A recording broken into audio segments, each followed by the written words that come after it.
As you can see around me, the summer garden has started to fade. Over here to my left, the corn is dying back, which is good because I have corn cobs drying there, but the tomatoes are fading, the leaves are dying. Need to start thinking about replacing all of these plants. So in this container here, I have a large chunk of all the fall seeds that I want to start for this season. Definitely not all of them. I'll be starting more throughout these next coming months, but these are some of the ones that I really want to make sure I get going so I could get them in the ground in time. The first one, and probably the most important to make sure you don't mess up the timing on, is your Brussels sprouts. So this is the Long Island Improved variety. The nice thing about this variety is that it's 85 to 110 days to maturity. So when it comes to growing Brussels sprouts, some varieties can actually be in that 150 plus days to maturity range. And here in San Diego, I don't have time for it because when spring comes, it'll get hot and my Brussels sprouts will get sad. So by starting them now, the goal is that I'll have them growing in the garden all through the fall so that when it comes time to actually reach spring, they'll actually begin maturing. I'll be able to harvest them at some point in like March. If I waited too long, they just won't grow in time, and then they'll have to go through the hotter part of the spring and they'll get covered in aphids, they'll look gross, they won't look good, I just won't get anything out of them. So if you want to try growing Brussels sprouts somewhere like San Diego or somewhere warm, you really want to make sure that you start them in the fall so they get their leg up before that hot spring arrives. Next up, we are going to be going through a lot of different broccolis. The first one we're going to start with is Sweet Bunch. This is just a broccolini style broccoli. Personally, I'm a huge fan of sprouting broccoli, side shoots, broccolini. I find that they're more versatile, they're easier to use. You could throw them in a pan, roast them. You could also just saute them up really quickly. And they have a more interesting flavor than a standard heading broccoli, at least in my opinion. So I'm definitely going to be starting 6 of these. And then we're going to move in to another really unique broccoli next. This next one is an extremely unique variety. I had it at an Italian restaurant once. It's called Spigarello, and it makes these curly kind of greenish blue leaves. And you actually eat only the leaves on this plant. So instead of growing it for a crown or a side shoot, you're growing it for these nice squiggly leaves. And one of the only sources I've been able to find it from, at least last time I checked, was from Siskiyou Seeds. I believe they're in the Pacific Northwest. And I grew it last year, it was quite delicious. Highly would recommend trying it out. If you want to grow something that looks interesting, tastes a little bit different, and will just mix up your kitchen game, definitely try out some Spigarella. So now we're gonna go in with 2 very classic style broccolis. The first one is the Checo. This one's really, really nice because it produces a ton of side shoots. And for me, I love the side shoots of broccoli, just like broccolini, it's similar to that. And we also have the Waltham 29, which is a classic long-running broccoli heirloom. This one, I believe, produces a bigger head, whereas the Checo will produce a lot of side shoots for a very long period of time. So both of these are great broccoli selections for the garden. The final broccoli that I'm starting for right now is a burgundy broccoli. Now, purple sprouting broccoli is the traditional one that I've seen before. I believe it's an heirloom, but it also takes like 120 to 150 days to reach maturity. Here in San Diego, if I waited that long, it'd be covered in aphids. So this one is only 68 to 75 days, and that's definitely in a tolerable window of time for me. It has 10 seeds in a pack since it is a hybrid, meaning that it takes more work to produce this seed. So somebody has to manually move the pollen from one plant to the next, create this exact seed for only one generation. That is why hybrid seeds cost so much. I'm actually gonna just go ahead and put the entire packet in, like that. So just one thing to mention really quickly is that whenever I start my own seeds, I always sift a nice potting mix. In this case, this is a Happy Frogs from Fox Farms. And if I didn't sift it, think about this, like I'd have sticks like this size within that soil mix. If I put my seed on top of a piece of stick or bark like that, it's not going to germinate because this stick is going to not transfer water to that seed accurately. Whereas something like a very fine grained soil like that, you're almost guaranteed to have good soil moisture contact with that seed. And that is why you get that good germination rate. So I always like to make sure that I'm either buying seed starting mix, which honestly I've never done before. I actually just always sift a really high quality potting mix, and that is what I just always consistently use for all my seed starts. So now we are going in though with some cabbages, the first of which is going to be a red acre, a nice classic heirloom red cabbage, one that's dependable, delicious, very tight heads, very adaptable for either salads or making your own sauerkraut. Just an all-around classic cabbage that you really can't go wrong with. This next one is one that I tried last year and I was quite pleased with. It is a more unique variety. It's called Tiara. I bought it from Johnny's, and the cool thing about this cabbage is that it's quite small. So I think in terms of like the full head size, it's maybe like that large, which makes it a very flexible cabbage to use for dinner. You don't have to like figure out how to fit that giant cabbage in your fridge or turn it into sauerkraut right away. It's just a more kind of accessible size. If you're one person, you're two people, or you're just not trying to eat a whole head of cabbage for dinner.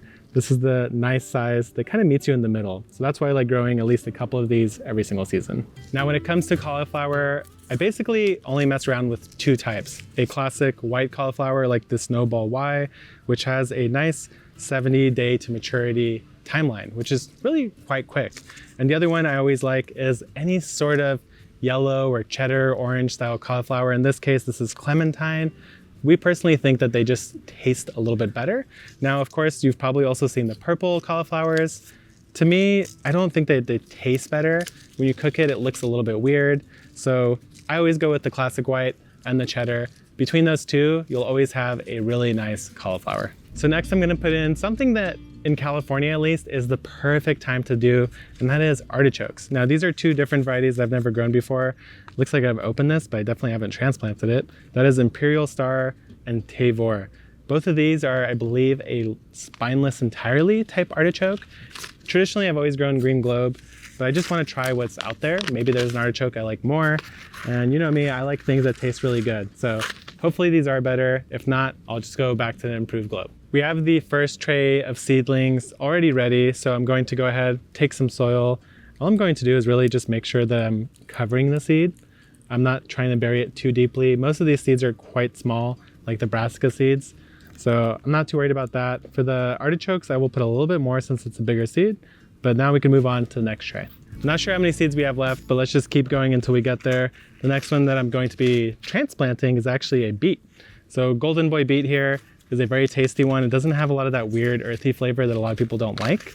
And the cool thing about beets is that unlike many other root crops, they transplant really well. So I actually prefer transplanting them because you could shove them into these little spaces in between plants and they don't take up that much space. Now when it comes to beets, I'm actually gonna do at least 2 trays here.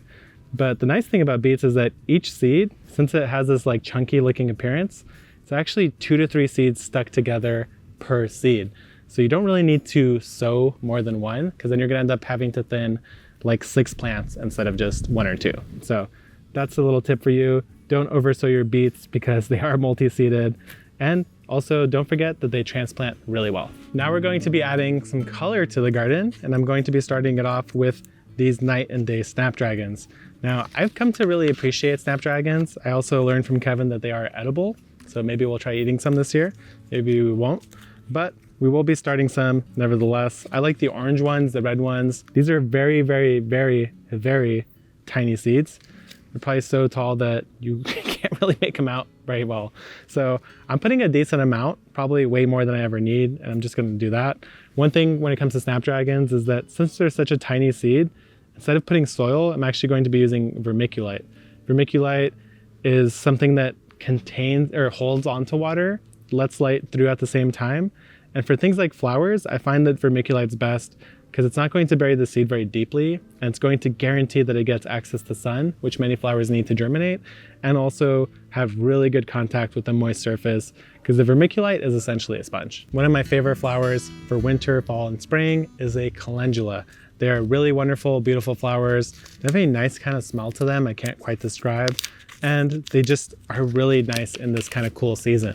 One of the cool things too is that they are medicinal. People make salves out of them that have even been clinically studied to work better than many burn creams that are made from synthetic materials. So very cool plant, very beautiful flower. Pollinators love them, and these absolutely love the cool weather. So if you haven't grown a calendula before, I highly recommend you try it.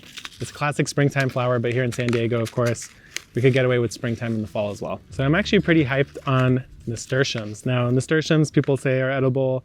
They are. I think they taste disgusting. I'm never gonna eat them, but they are absolutely beautiful plants. They come in so many different colors, textures, sizes, leaves.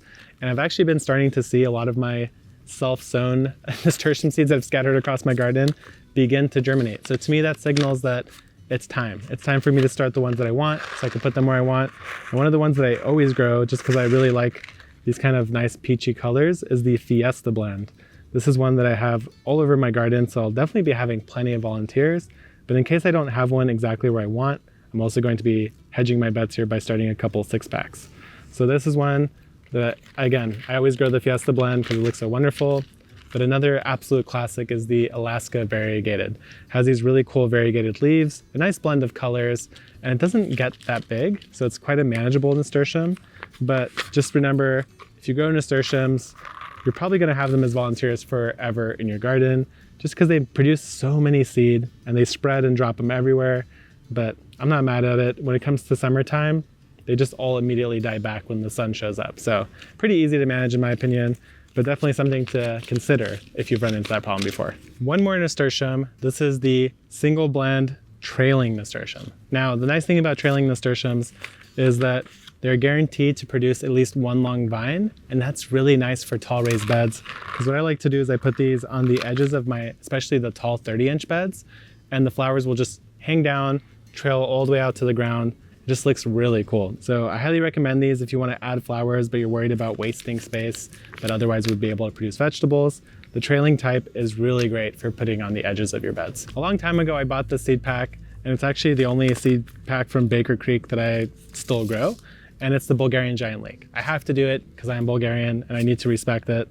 And honestly, the name is true. They are giant leeks. I've actually grown some. They were, I think, like 5 feet long. And they're also really delicious. I was really quite pleased with them. Honestly, like not even because I'm biased at all, but they're definitely the best leek that I've ever had. Now, there's a lot of leeks out there, but none of them are going to be giant. None of them are going to be called Bulgarian. So of course, this is going to be the best. Now, the way that I grow any allium is I take a bunch of seed. So I'm not messing around here. I want a lot of leeks. And then what I do is I sprinkle. So I want to guarantee that I have something like at least 10 seeds inside every single cell. The cool thing about onions is that it's extremely easy to divide them out and propagate and split them out into their own sort of end growing spot, or pot it up if you want to. Actually, you even need more seed. And that's why I just really, really highly recommend multi-sowing or densely sowing your onions, because what are you gonna do? Start 30 different cells of onion seeds? No, that's impractical. You wanna just sow them densely and then just split them out later when you need them. Now, speaking of onions, here's the yellow granix. This is an absolute classic for the lower latitude states like Texas, Southern California. Very nice onion. And this year I am full on committed to growing 3-4 times as many onions as I've grown before. This year I grew a decent amount, not a lot, a decent amount, and I was just shocked by how good they are. So honestly guys, if you haven't grown onions because you just don't think they're worth it, they're worth it. They don't take up any space whatsoever. You could put an onion plant every 3 inches, every 4 inches. You could put hundreds of onions in a single bed. That's it for this initial sowing of fall seeds. I'll be doing at least 2 to 3 more trays. I need to cover my bases with things like more spinach, kale, lettuce, turnips, maybe a couple radishes, definitely more beets. But the thing to remember that I really want to get a point across to you guys is that the sunlight hours are decreasing every day as we get to winter. If you don't start your fall starts early enough, there won't be enough sunlight for them to mature and become big plants and produce the crops in the fall, winter. You'll have to wait all the way until spring when the sun starts growing up again and getting more sunlight hours. That is why it's so critical that you start your fall plants early, get them in the ground as soon as you possibly can, within the reason of your climate context, of course. So what I'm gonna do is just cover these up, and that'll be it for this one. I'll see you guys next time.